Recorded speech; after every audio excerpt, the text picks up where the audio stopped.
Hello everyone, welcome you all to Banking Fluent NK. So in this video I am going to discuss about how to learn square root, cube root, tables and percentage to fraction values. So first, the very first thing is that if you will implement whatever I am saying, then it will definitely benefit you. But अगर आप जो मैं बता रही हूँ उसको implement नहीं करोगे, उनको follow नहीं करोगे, तो फिर आपको वो फ़ायदा नहीं देगा and then you will say कि जो आपने बताया वो हमारे लिए work नहीं कर रहा, ठीक है. So try to implement these things in your daily life, okay, to get positive benefit. So first of all मैं आपको बताती हूँ कि आपको स्क्वायर रूट और क्यूब रूट कैसे लर्न करने हैं. तो आपको ना थोड़ा मेरी आवाज़ में शायद प्रॉब्लम लगे बिकॉज मेरा थोड़ा ठीक नहीं है, मुझे कोल्ड हो रखा है. सो प्लीज़ कोऑपरेट कर लेना अगर कुछ ऐसा लगे तो. एंड सो तो आपको square root cube root learn कैसे करने हैं. फर्स्ट ऑफ ऑल आपको डेली बेसिस पे आपके सिर्फ और सिर्फ 10 से 15 मिनट लगेंगे सब कुछ स्टार्ट करने से पहले. Before starting your to do list what you have to do is you have to open a page or a notebook. तो आपको स्टार्ट कर देना लिखना. Like 1 square is equals to 1, 2 square is equals to 4, 3 square is equals to 9. Similarly cube root का 1 cube is equals to 1, 2 cube is equals to 8, 3 cube is equals to 27 and so on.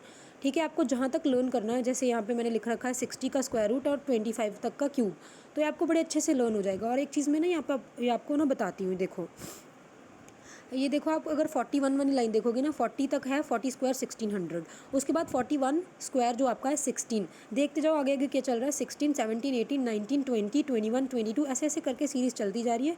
और ये जो इसका square है जैसे 41 का square तो ये 81 है. ठीक है, 9 का स्क्वायर 81 होता है. उसके बाद आपका 8 का स्क्वायर 64 होता है. 42 में देखो, 43 में आपका देखो. उसके बाद 7 का जो स्क्वायर 49 होता है. 6 का स्क्वायर 36 होता है यहाँ पे. ठीक है, आप देख पा रहे हो ना.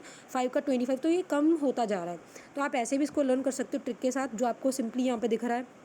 सेम ऐसे 51 वाले में यहाँ पे क्या है, 9 से नीचे जा रहा है. 9, 8, 7, 6 और जो ये जो 50 से आगे है ना, 50 स्क्वायर 2500. 51 का देखो, 1 का स्क्वायर 1, 2 का स्क्वायर 4, 3 का स्क्वायर 9, 4 का स्क्वायर 16. तो आप ऐसे लर्न कर सकते हो. So the first thing is कि आपको सुबह उठ के 10 मिनट डेली इसको लिखना है. स्क्वायर रूट को लिखना है और क्यूब रूट को लिखना है.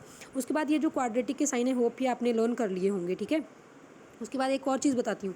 ये देखो एक्स स्क्वायर, तो आपको इसको कैसे याद रखना. अगर आपके पास सामने क्वाड्रेटिक में कुछ ऐसा बन जाता है किसी भी तरीके या सिंप्लीफिकेशन में भी आपके सामने आ जाता है x square is equals to 841, तो अगर स्क्वायर लगा हुआ है एक्स के ऊपर तो आप इसको इस ट्रिक से याद रख लो. एक्स के ऊपर 2 है तो आपकी 2 वैल्यूज़ निकल के आएंगी. एक निकलेगी +2 9, एक निकलेगी -2 9. ऐसा किसी और वर्ड के साथ भी हो सकता है. जैसे एक्स स्क्वायर 7 to 9, तब आपकी वैल्यूज़ निकल के आ जाएंगी +27 -27.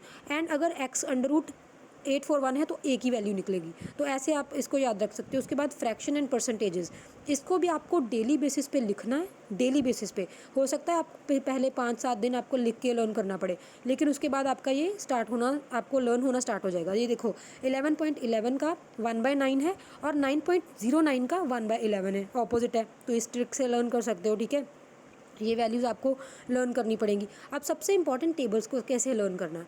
तो टेबल्स को आपको ऐसे लर्न करना है जैसे फॉर एग्जांपल आज तो टेबल्स आपको सिर्फ 25 नहीं, आप जितने कर सकते हो 30-35 जितने कर सकते हो आपके लिए बहुत बेनिफिट देंगे.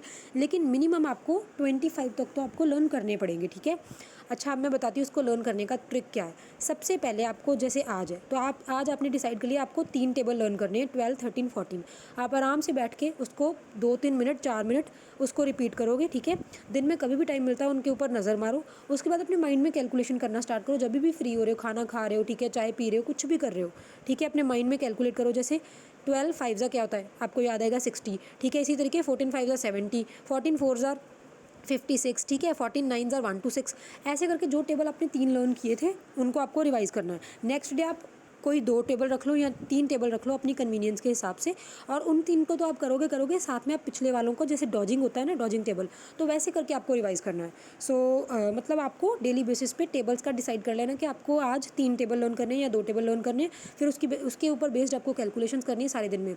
और सबसे इंपॉर्टेंट जो आप कर सकते हो that is maths trick app. एक ना ऐप आती है, मैं कोशिश करती हूँ अगर आपको नहीं पता चलेगा तो मैं टेलीग्राम की उस टेलीग्राम पर ना उसका पिक्चर शेयर कर दूँगी. तो आपको वो ना मैथ ट्रिक्स ऐप डाउनलोड कर लो और उस पर ना आप मतलब जब भी फ्री होते हैं ना तो उस पर वो एक गेम की तरह है. आपका टाइमर चलता होता है, आई थिंक 15 सेकेंड का टाइमर होता है, पता नहीं 10 सेकेंड्स का होता है. मतलब मैं इसको यूज़ करती हूँ. तो वो आप मतलब जैसे ही उसको आंसर क्लिक करोगे तो आप अगले वाले पे चले जाओगे. एक ना गेम की तरह होता है, तो उसको आप यूज़ करो, उससे आपकी बहुत ज़्यादा कैलकुलेशन फास्ट होगी. और ट्रस्ट मी, कैलकुलेशन देखो, आपको आता सब कुछ है, सिलेबस आप कवर कर चुके हो, ठीक है, और आपके मॉक्स में मार्क्स नहीं आ रहे, क्यों? क्योंकि आपके नंबर ऑफ अटेम्प्ट्स कम है।